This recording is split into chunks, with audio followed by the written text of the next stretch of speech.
Have you ever looked out at a little patch of balcony or that sunny windowsill and thought, could I really grow something there? Well, I'll tell you, you can.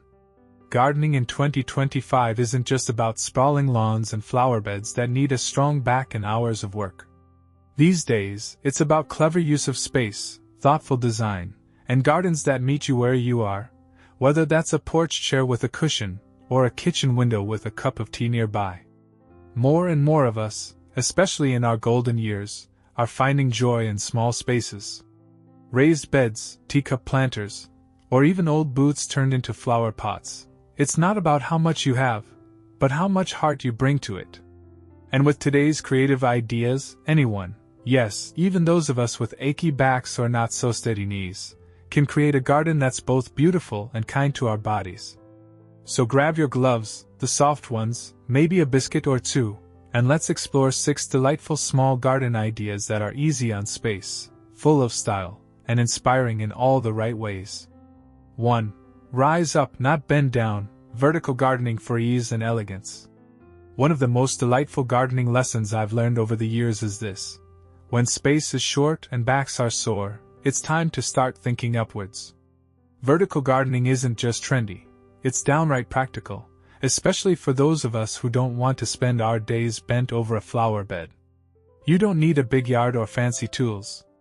You just need a bit of wall, a railing, or even the side of a shed, and a bit of imagination. I remember when I first moved into a smaller place. The yard was barely big enough for a lawn chair, let alone a garden. But I kept hearing my late husband's voice in my head saying, where there's a wall, there's a way. So, I stood on that tiny patio one spring morning and thought, why not grow up instead of out? I started with a couple of hanging baskets, lightweight ones I could manage without lifting anything too heavy. Petunias and ivy, bright and trailing.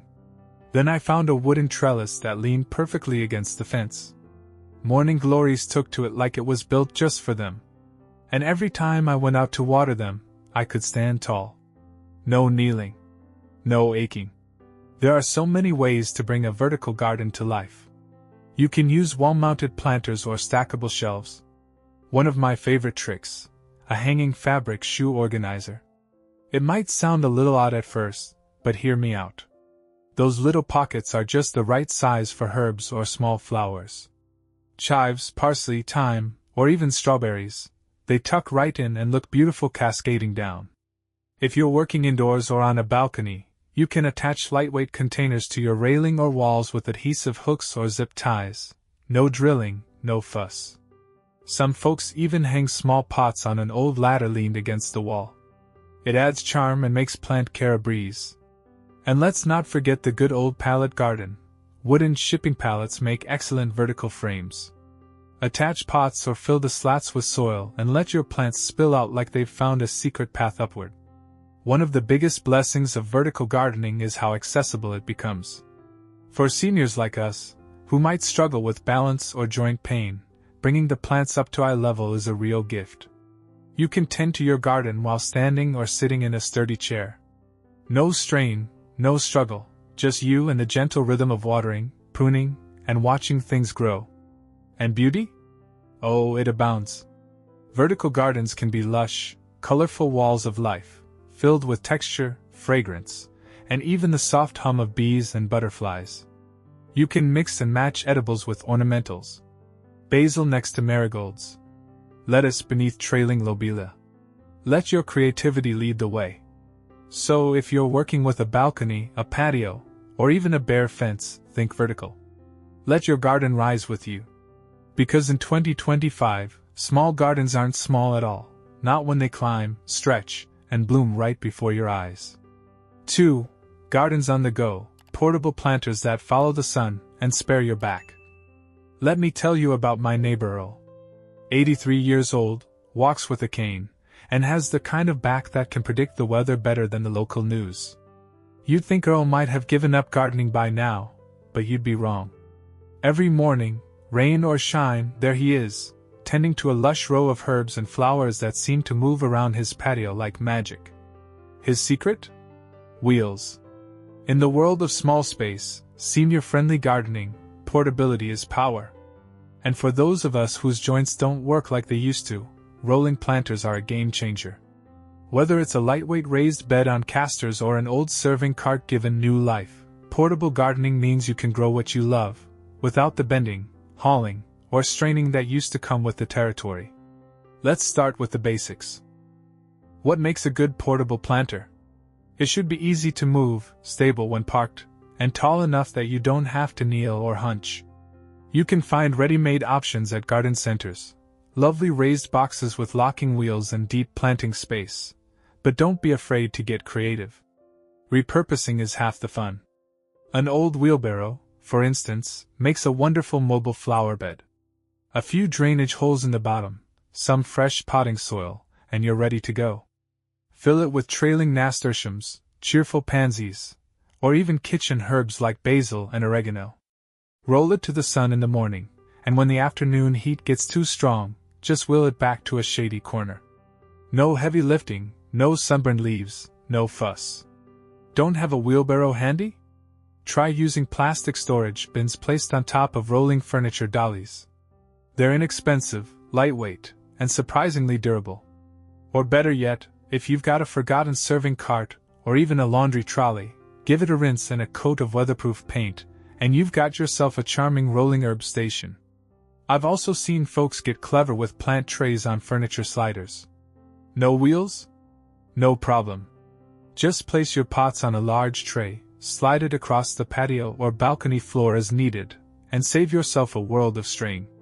Even those sturdy milk crates can be put to work. Line one with landscape fabric, fill with soil, and set it on a dolly. You've now got a garden bed you can nudge with your toe. For seniors, the benefits of mobile gardening go beyond convenience. It's about flexibility, being able to adjust your setup as the seasons change, or as your needs change. If a spot becomes too shady, shift it. If a storm rolls in, roll your plants to shelter. If you want to sit and tend your lavender while sipping iced tea, just wheel it right beside your chair. It's gardening that adapts to you, not the other way around. And let's not forget the emotional comfort. For many of us, tending to plants isn't just a hobby. It's a way of reconnecting with nature, with memories, with ourselves. There's something soothing about pushing your little garden into the sunlight, watching the leaves perk up, and knowing you help them thrive. It's a quiet joy, the kind that settles in your bones. So, whether you live in an apartment with limited light, or just want to avoid the aches and pains that come from digging in the ground, consider a garden that moves when you do. With a few wheels and a bit of imagination, your plants can travel through the day, soaking up sun and bringing you beauty, all without ever asking you to bend down. 3. A windowsill oasis, where beauty and function meet at eye level. There's something so comforting about the morning sun filtering through a kitchen window, catching on the leaves of a little basil plant or lighting up the petals of a pansy. For many of us, especially those with limited mobility, or no outdoor space to speak of, a windowsill garden isn't just convenient, it's a true little sanctuary, right there within arm's reach. I started my windowsill garden during a winter when I couldn't get outside much. The cold made my knees ache, and the garden beds were tucked away under frost. But I still craved that connection, the smell of fresh herbs, the quiet pleasure of tending to something green. So, I gathered up a few old mugs, a chipped teacup or two, and lined them up along my kitchen window. I planted mint in one, chamomile in another, and pansies, bright as spring, in the rest. A windowsill garden is perfect for anyone who wants to enjoy the pleasures of gardening without the physical demands. No kneeling. No hauling heavy pots. Just you, a sunny spot, and a few friendly plants to greet you each day. Start simple. Look for a window that gets at least 4 to 6 hours of sun a day. South or east facing is usually best. Next, choose lightweight containers. Don't worry about matching. I've used everything from old soup bowls to empty candle jars. Just make sure each one has drainage. A small hole in the bottom works wonders, but if you're using something without holes, line the bottom with stones or broken pottery shards to keep the roots happy. Herbs are a natural choice for windowsills. Basil, parsley, thyme, and chives grow well indoors and come in handy while cooking. There's nothing like snipping fresh herbs with a pair of scissors and tossing them straight into the pan. But don't stop there. Flowers like pansies, violets, or miniature daffodils add color and charm. Succulents, too, can thrive with little care, just a bit of sun and the occasional sip of water. Now, if you're worried about spills or staining the sill, here's a little trick I swear by. Place a saucer, an old plate, or even a folded rag under each pot. It catches extra moisture and adds a little visual polish to your setup. And for those of us with aging hands or sensitive joints, keeping things close and manageable is half the joy. With everything right there in front of you, it becomes a gentle, daily rhythm, a morning check-in, a little watering with your teacup, a pinch of dead leaves here and there. Nothing demanding, nothing hurried. Just quiet care, like brushing your hair or folding a beloved sweater. A windowsill garden also brings a surprising amount of life to your home. Bees and butterflies may not visit, but your own heart will brighten at the first tiny bloom. And there's something magical about seeing green through the glass, especially on a gray day. It's like the garden whispers. Spring is always near, if you look for it. Don't have much light? That's alright too. Consider shade-tolerant plants like mint or ferns, or place a small grow light above your sill. There are sleek, energy-efficient versions now that fit neatly above your window frame, and they can help your little garden thrive even in dim corners. And here's a sweet idea from my own home. Add a little stool or bench near your windowsill garden. That way, you can sit comfortably while you tend to your plants. Sometimes I just sit there, watching the leaves shift with the breeze, cup of tea in hand, and it feels like I've stepped into a slower, kinder world. In a world that often demands too much from us, a windowsill garden gives back. It's a place of softness and renewal. A place where age doesn't matter, only sunlight and the gentle work of growing. 4. Repurpose charm, giving new life to old treasures in the garden. There's a quiet kind of magic in turning something forgotten into something blooming. As we grow older, we come to see that beauty often hides in the well-worn, in the chipped teacup, the dusty ladder, the boot that's taken its last walk. These things carry our stories. And in the garden, they can carry new life too. I've always said, a garden is more than flowers and dirt, it's memory and meaning. That's why repurposed gardening is such a joy. Not only does it save money and space, it adds heart. And heart, my friend, is what makes a garden feel like home. One of my favorite projects started with a wooden chair. The seat had long since given out, but the frame stood strong. Instead of tossing it, I gave it a fresh coat of sunflower yellow paint and nestled a pot of petunias where the cushion used to be. Now it sits beside the back steps, welcoming guests with color and a story. That's the beauty of this kind of gardening. Everything becomes a canvas. An old suitcase scuffed and stickered from past travels? Line it with plastic and soil, and plant daisies, lavender, or trailing nasturtiums. Set it on a bench or stack of bricks, and suddenly it's a blooming memory chest. Do you have a pair of worn-out boots tucked away in the closet? Give them a rinse, add a few drainage holes, and plant them with marigolds or snapdragons. Set them by the front door, and they'll greet you with a smile every time you come home. They're no longer just boots, they're vessels of joy. Tea tins are another favorite of mine. The kind your mother or grandmother might have used. Fill them with herbs or succulents, and place them on a sunny windowsill. You'll not only enjoy the green, but you'll be reminded of mornings past, warm biscuits, laughter at the breakfast table, the sound of the kettle whistling. Old kitchen tools, too, can become garden gems. A colander makes a perfect hanging basket. A rusty ladle, filled with moss and a bit of soil, becomes a darling little succulent cradle. Even chipped plates can be broken, carefully, and turned into mosaics for stepping stones or walkway borders. Each piece a bit of the past, reassembled into something blooming.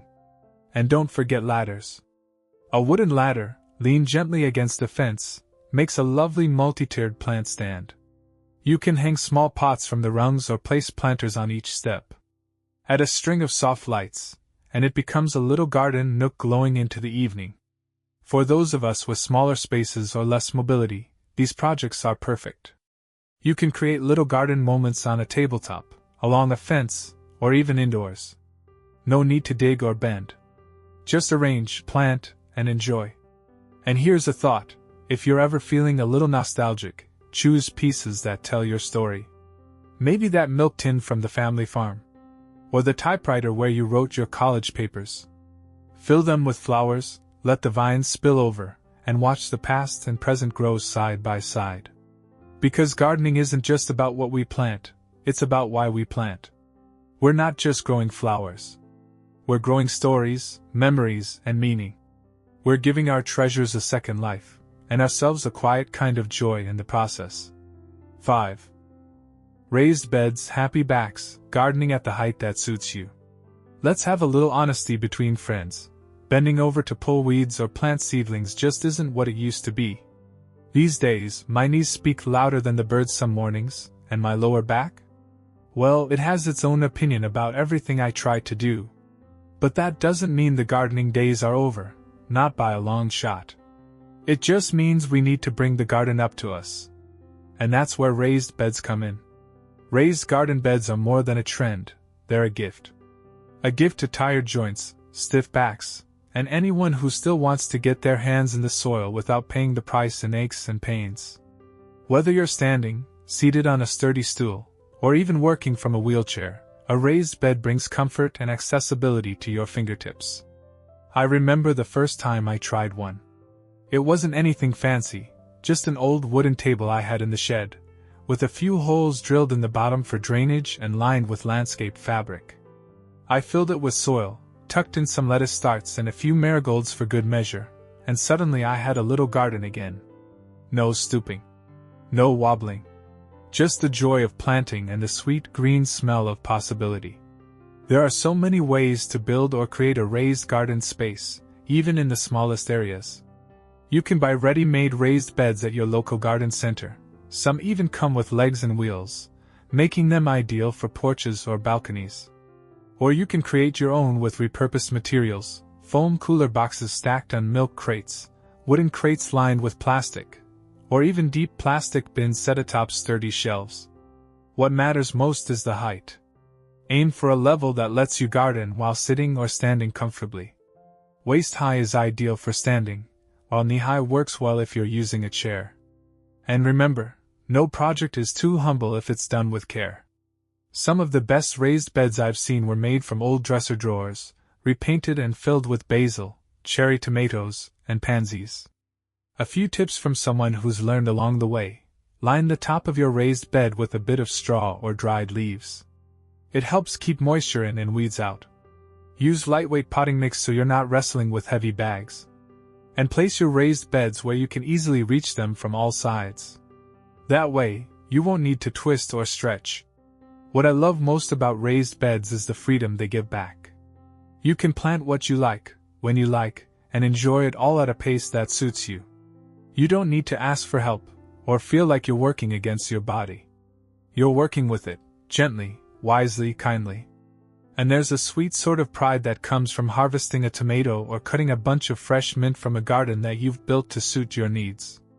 A garden that respects your limits but still invites your care. That's not just smart gardening. That's soulful gardening.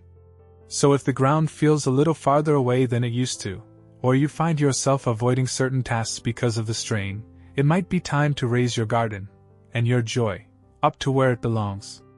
Because growing older shouldn't mean growing less. It just means growing smarter. 6. The garden after dark, gentle lighting for peaceful evenings. There's a special kind of calm that settles in a garden after the sun dips below the horizon. The air softens. The leaves rustle in whispers. And if you're lucky, you catch that moment, just after dinner, cup in hand, when the light turns golden and the world quiets down. Now, imagine that moment with a soft glow all around you. That's the beauty of garden lighting, not just to see, but to feel. For us older folks, gentle lighting isn't just pretty. It's practical. It helps us move safely through the yard or patio. It extends the hours we can enjoy our space.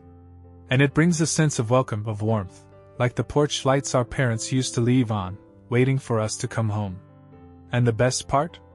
It doesn't have to be complicated. Start with solar lights. They've come a long way in recent years. No wires, no switches, just stake them into the soil or tuck them into your pots, and let the sun do the rest. They charge during the day and cast a soft, flickering glow come nightfall. I have a few along my path and one nestled in a pot of lavender. At dusk, it's like the garden takes a breath. String lights are another favorite. The kind with warm, golden bulbs, not too bright, just enough to outline your balcony railing or the edge of a raised bed. I drape a strand across the trellis outside my kitchen window, and every evening, it turns that little patch of herbs into a fairy tale scene. You can find battery-operated versions if you don't have access to an outdoor outlet. For a touch of charm, try lanterns. You don't need anything fancy. Repurpose old mason jars or tin cans, punch little holes in them, paint them if you like, and drop in a battery-operated tea light or a small solar insert. Hang them from tree branches or shepherd's hooks. When they glow, they create the kind of atmosphere that makes you want to stay outside just a little longer. And here's one more idea: repurpose chandeliers. If you have an old light fixture tucked in the garage or one you picked up at a thrift store, give it a second life. Remove the wiring, paint it if you wish, and hang it from a pergola or tree limb. Pop in a few flameless candles or solar lights, and suddenly you've got an elegant little centerpiece hanging above your garden bench. Garden lighting also helps with visibility and safety, especially if your eyesight isn't what it once was. Use low-path lights along your walkway or stairs. Choose options with warm light. They're softer on older eyes and create a more relaxing feel. And always place lights where you need them most, near steps, along edges, or beside your favorite sitting spot. The beauty of lighting a garden isn't in how bright it is. It's in how it feels. A little shimmer in the leaves. A soft glow reflecting off terracotta pots. The way it draws you outside, even after the day is done. I often think of garden lights like quiet conversation, not loud, not overwhelming. Just enough to remind you the day isn't over. There's still time to sit, breathe, and listen to the night. So if you've been thinking your garden time ends when the sun sets, think again. With just a few gentle touches of light, you can extend your evenings, soften your space, and find peace in the glow. Whether it's a single lantern or a whole row of fairy lights, let your garden shine, not just in sunlight, but in stillness too. What is one item from your home that you would like to turn into a garden treasure? Write your answer in the comments. If you found these tips helpful, please go ahead and tap that like button. It lets me know you're enjoying this kind of content and helps others discover it too. And if you haven't already, I'd be honored if you'd subscribe to our little My Reboot community. We've got more cozy, thoughtful gardening ideas coming your way, and I'd love for you to be part of it. Until next time, take care of your garden, take care of yourself, and remember, it's never too late to grow something beautiful.